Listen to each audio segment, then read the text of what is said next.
Welcome to your brain-derived neurotrophin factor. By the end of this video, I'm going to educate you about brain-derived neurotrophic factor in ways that might make you say, wait, what? Brain-derived neurotrophic factors in depression medications, and they're giving us them? When I first heard about brain-derived neurotrophin factor, I said, who to what to where to when to why is that? You're going to learn about things like neurogenesis, neuroplasticity, and some other things about sugar because it's directly linked to your brain-derived neurotrophin factor. Once again, it's like sugar's this big problem in our society where, I think 120 years ago we were eating like 3 to 4 pounds. Now we're eating like 129 pounds. We're more mentally ill than ever. Hashtag America. So first, let's start with some research on brain-derived neurotrophin factor. So this right here is one of those research papers at the very bottom of my website. If you're watching this on the website, if you're watching this on YouTube, hey, what's up? There's going to be links and documents all around here. But this one is called The Hidden Mechanics of Depression. This is on NCBI. This is where it talks about depressive episodes, having apoptosis, so dysfunctional versions of cellular death, decreased production of new brain cells in the memory and learning center, decreased neuronal plasticity, the formation of the brain cells, and the increased immune response, which once again links over into a very unhealthy gut microbiome. So if you're watching this on the website, the video up above was the gut microbiome health. This is your brain-derived neurotrophin health because we started to go over into teaching a little bit about blood sugar and the effects of anxiety. But here's crazy stuff in the research, okay? Can't make this stuff up at all. So treatment administered in the initial phases of depressive disorder with antidepressants have a relatively effectiveness rate of 23%. So we're literally giving people pills that we know have about a 23% effectiveness rate. That is an extremely low chance of success.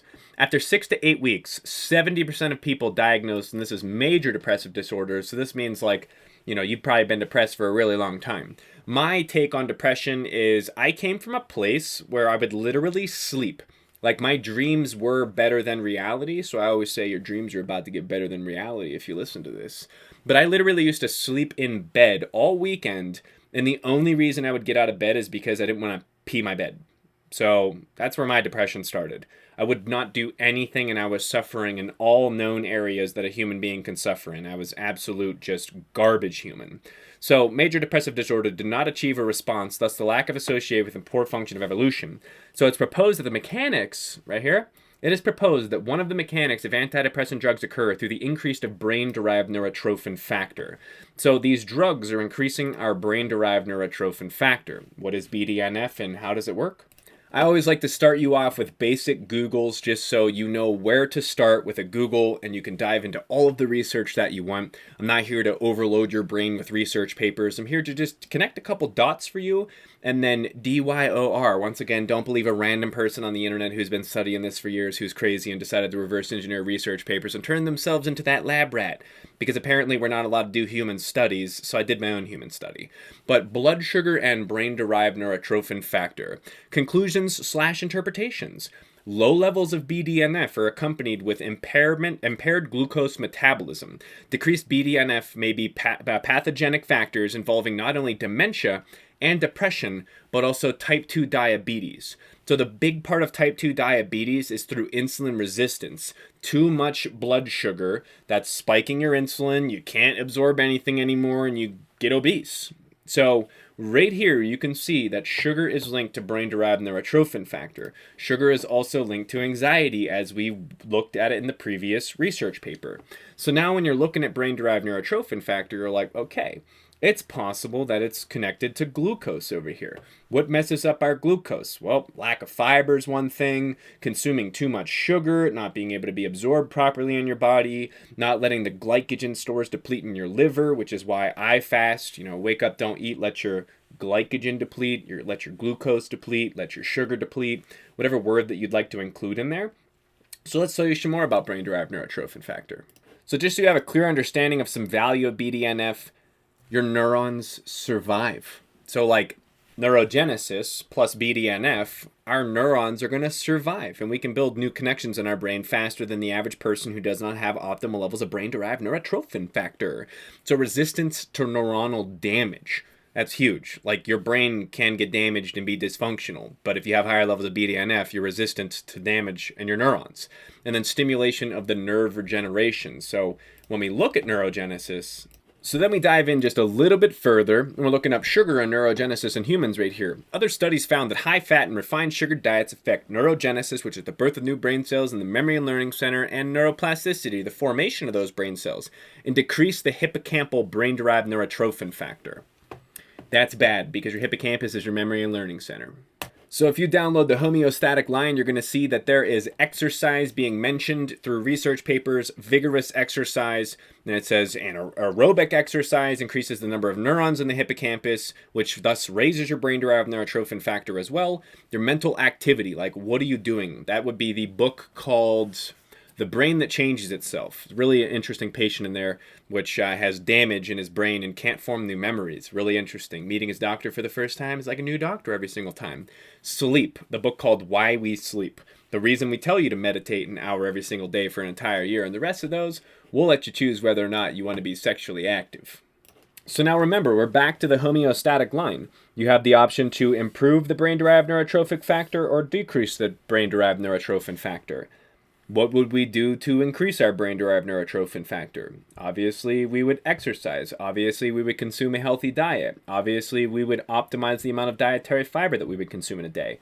So when you think if somebody's going to consume ice cream for breakfast, they're definitely going to be decreasing their brain function because ice cream is just filled basic gelatinous sludge that's in a freezer. Or maybe you, for some reason, put ice cream in your refrigerator. You ever accidentally do that before? I have. So you can either decrease your brain-derived neurotrophin factors through having an absolutely terrible lifestyle and diet. I mean, some people don't even sleep enough. And then you might not even eat enough calories. So if you're experiencing like just lethargy in general, it might not even be just your diet. You might just be not eating enough calories. So increasing the brain-derived neurotrophin factor would be following a positive version of the homeostatic line, which if you haven't checked out the homeostatic line on www.homeostasis.diet, click on the health page, download the homeostatic line. It is completely free. So I'm going to leave you with a nice little fun thing to understand about brain-derived neurotrophin factor. You wake up in the morning, okay?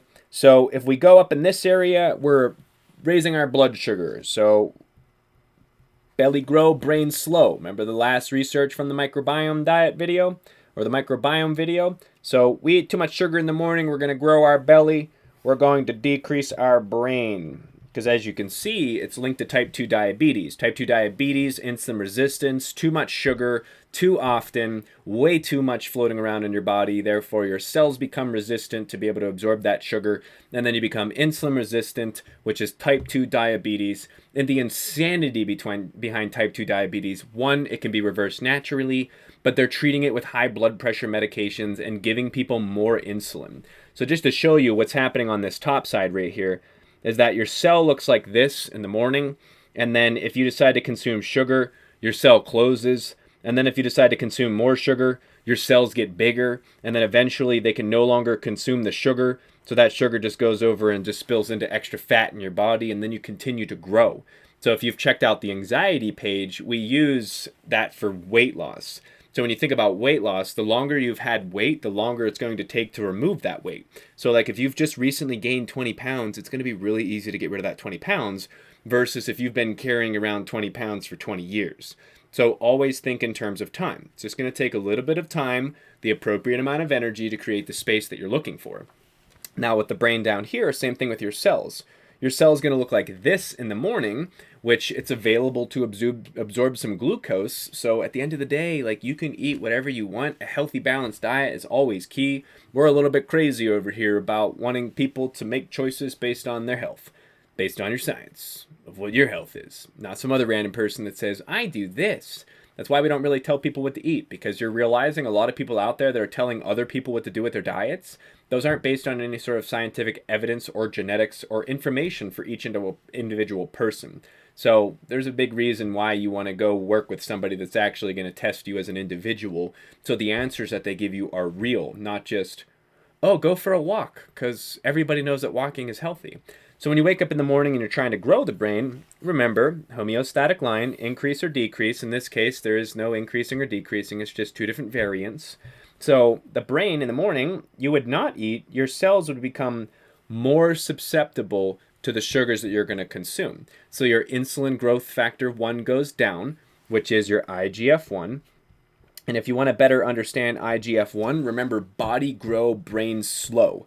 Because if you have way too high levels of insulin growth factor 1, that might mean you're a diabetic or you're pre-diabetic. There's always a possibility. Talk to your doctor, talk to your PCP, talk to somebody a little bit smarter than me. But high levels of IGF-1 have been correlated to so many issues with human beings later in life, including neurodegeneration. So don't have too much sugar floating around in your body or you're going to be like, Betty, where's my shoes? She's gonna be like, honey, they're on your feet. And you're gonna be like, oh. You know, if I live that long, awesome. I don't know if living that long, quality of life is worth it, but I'm sure old people would have an answer for that. So go ask them, not me. But when we wake up in the morning right here, this is where like your intermittent fasting lifestyle comes into play. There's some research behind intermittent fasting. Is intermittent fasting going to help you? I don't know. You decide. You make your own decisions on the lifestyle you want to live. I'm just here to give you some information on brain-derived neurotrophin factor, neurogenesis, and the glucose that you consume. Be very wary about how much sugar you consume, because it's bad for you sometimes, if you consume too much of it. So right here, boom, our cells, this is where we're going to be able to absorb tons of sugar, and then after we eat correctly, our cells will be in a great place. And this is where we hit something called intermetabolic switching, which let me give you that research paper right now.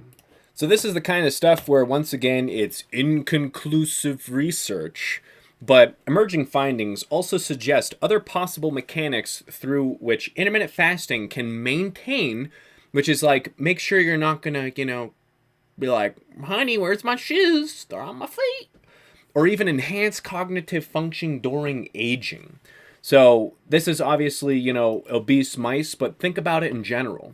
If a person is type 2 diabetic and they're likely to develop dementia because they're type 2 diabetic, and the bigger the belly, the visceral belly fat is linked to the hippocampus, which is our memory and learning center, how are we still sitting in an area of, it's inconclusive research? Doesn't really make sense to me, but I can tell you based on personal examples of eating garbage and not eating garbage, the way your brain functions.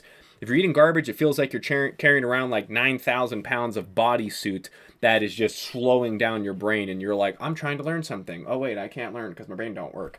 And then when you introduce yourself to all of the mechanics that we outline in the homeostatic line, everything changes. It's like the first time the light bulb came on, and that light bulb is like its own star over here. So when we look into this further, we can see that it talks about antidepressant effects of exercise and antidepressant drugs, and then fundamental roles, the brain-derived neurotrophin factor on your memory and learning centers, increase synapses and correlated with the brain function as well, but then BDNF signaling may play important roles in the enhancement of synaptic plasticity by intermittent fasting, as well as producing new neurons through neurogenesis. So if you're interested in learning about your brain-derived neurotrophin factor, the homeostatic line, which is going to be the link somewhere on this page, maybe down below if you're watching it on YouTube, maybe up above on the homeostatic line page if you're watching this on the website. It's going to give you more research, some books that you can check out, a little bit more information in a simpler, digestible manner on the brain-derived neurotrophin factor and ways that you can start to enhance your BDNF. And the last person here would be this. I think it's Rita Levi-Martocchini. Rita Levi-Martocchini, that's how I like to butcher her name. But she found the neuro growth factor. So cheers to the ladies out there in the science community making the world a better place. And fun fact, women are in fact smarter than men. So hope you enjoyed the brain-derived neurotrophic factor video. If you're on YouTube, feel free to click the share, like, subscribe, comment down below if you have any questions. If you're watching this on the website, scroll yourself back up and download that homeostatic line. And I will see you in the next video.